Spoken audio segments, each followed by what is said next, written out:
Hello,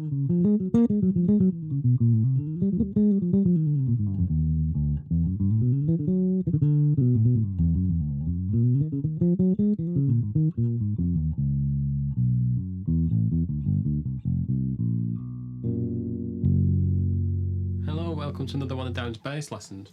Today we're going to have a look at giant steps, which is a really difficult jazz standard, I suppose. It's in the real book, so we'll call it a jazz standard. It's a piece of music by John Coltrane, which he was kind of identified through, I suppose. It was I think, and it's because of the complexity of it, of the harmonic structure, the chord structure within the piece.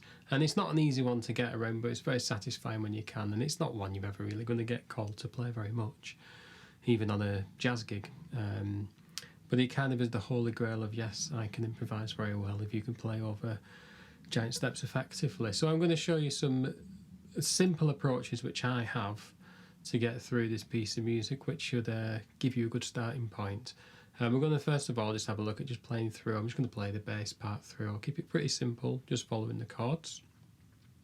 The second time we're going to have a look at how Paul Chambers, I think it was Paul Chambers who played bass on that, how he put the bass line to the piece. So we'll analyse the chords a little bit. I'm going to be looking down here, but I've got the lead sheet down here with me, and the chord sheet, should I say, just in case I forget a chord or two as I'm speaking through. So if I'm looking down now, I'm just looking at the chords. And then we'll have a little look at a bit of improvising. But before we do, remember, subscribe to my channel, give me a like, leave some comments in the comments below. I'm going to try my best to get through as much as I can in the next 15 minutes, keep it as short as I can. If we don't, I shall make video number 2, and that'll be available soon. So then let's get started. So I'm going to just pick my bass up, just the walking bass line around the piece. I'm just going to press play on the iPad here. I'm just going to play along to the real book, and here we go.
So you get the idea. Not easy at all, not easy, but great and satisfying. So here we go. So I'm just going to go through the chords with you, what I did there. So basically in the first part, which is a B major 7th to a D 7th, and then a G major 7th to a B flat 7th to an E flat major 7th. Now we're going to get into some 2-5-1s after that. So in the beginning, so we get the B flat 7, and if you listen on the album, the Giant Steps album, Paul Chambers plays the B flat, the B, sorry, not B flat, the B. And instead of going to the D, he goes to the 5th of the D, which is the A, and then he goes to the G, and then instead of going to the B flat, he goes to the 5th of the B flat, which is the F, and then you're at the root note, so you just there, whole tone scale, just like that there. So we can start at the B, we can decorate that a little bit now, so I can bounce backwards and forwards with the 4s, just going like that, or invert them as we go along, swap them over, should I say. That gives us nice little lick. Okay, so in a walking bass line,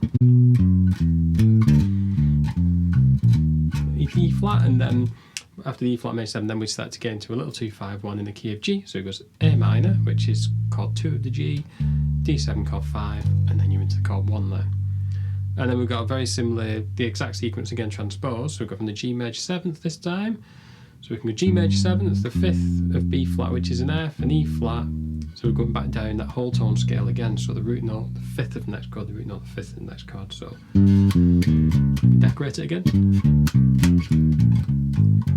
And then we've got the B major 7, and then we've got a 2-5-1, F minor, B flat, E flat there. Then we're into the main part of the piece then, okay?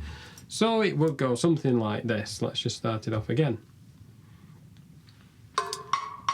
1, 2, 3, 4. 2-5-1. That's the old tone. 2-5-1, E flat. 2-5-1 again to the G major 7th. 2-5-1 to the B major 7th. 2-5-1 to E flat major 7th. 2-5-1 back to the beginning on the B. On the B there. Okay, so I'll walk through there. Now those 2-5-1s which we were pointing out then, so we've played the first 8 bars of the intro. Now we get to E flat major 7th.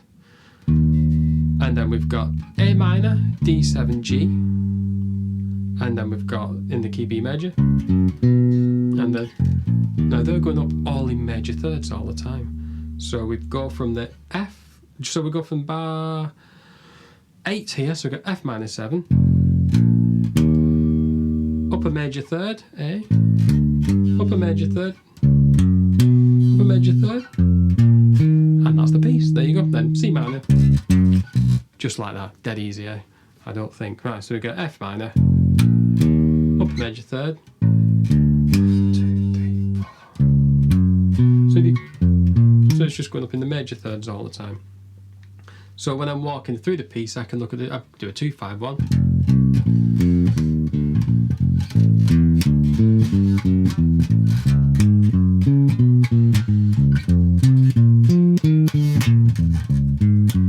Back to the whole tone. So that's broke down in the most simplest format I can do it.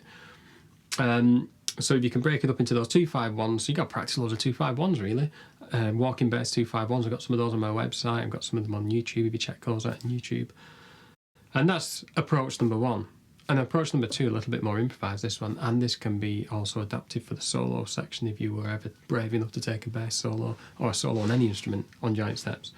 I have this method, it's a very basic method, I don't use it all the time, but it's the easiest way I can explain to get around this piece. Whereas we start with 1 chord and I play a major scale, and then I drop down the semitone for the next chord and I play a Mixolydian scale, and then I find the major scale for the next chord, and then I drop down the semitone where we're going through the 2-5-1s. I'll show you. So we have the B major 7th to the D7, that's 1 bar, 2 beats each. So we have the, and then, so we have those. So B major 7th, that takes over the B and the D, and then for the G major, and then, so I'll go from the B major 7th, major scale, for bar 2, I've got B flat, Mixolydian, which is just the dominant scale, and then now I'm going to go to E flat major. So every time I've got a major 7th chord, I play a major scale within that key. So if it's E flat chord, E flat major scale, then the 2-5-1 A minor to D7, I'll just use the Mixolydian, and now I'm going to go to the G major 7th, for the E flat major to the F sharp, then the B major 7th, and then back. And that works nicely. I shall demonstrate that for you right now. So 1, 2, 3, 4.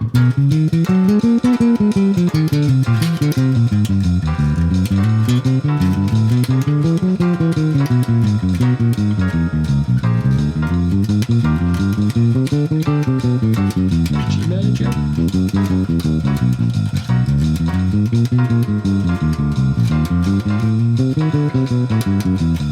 Okay, oh, wrong note on the end there. So So there you go. So that works quite well there. So you can practice going through the piece like that if you like. But when you start to work 8 parts together, you'll realise that that's just a tiny little snippet of what you can do, and it extends far beyond that. And the more complicated it gets, in a way, the more simplified it gets as well. So another approach would be to play the B major 7th, and then the Mixolydian. And then you can stay here in the B flat major and play the B flat major. Putting that on there so you get like a Lydian. So go from the Mixolydian. Well, you got the major scale actually, go back to the, not the, it's got that flavour to it to me, but back to Mixolydian. I'll demonstrate again. Here we go. So hopefully this works.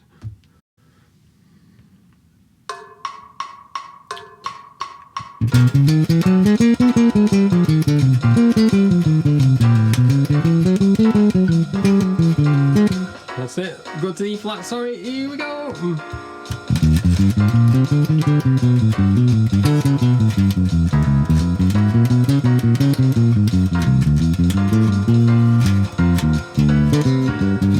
And then off we go. Now it takes a lot of practice to do, and you can hear some little tones in there which I wasn't quite getting then. To me, just a little.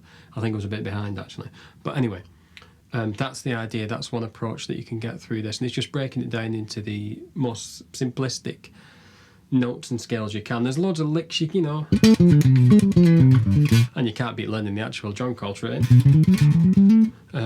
solo to this. The transcription, you can never get all the transcription. It's not easy, but it's worth having a go. So I'm just gonna have a go improvising over this a little bit now.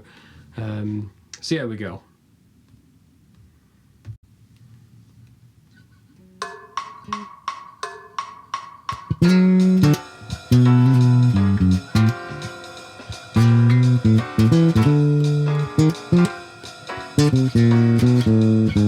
See, wrong notes.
So just keep playing around on that. It just takes loads of practice. So I made a few mistakes in it then, but it's just easily done.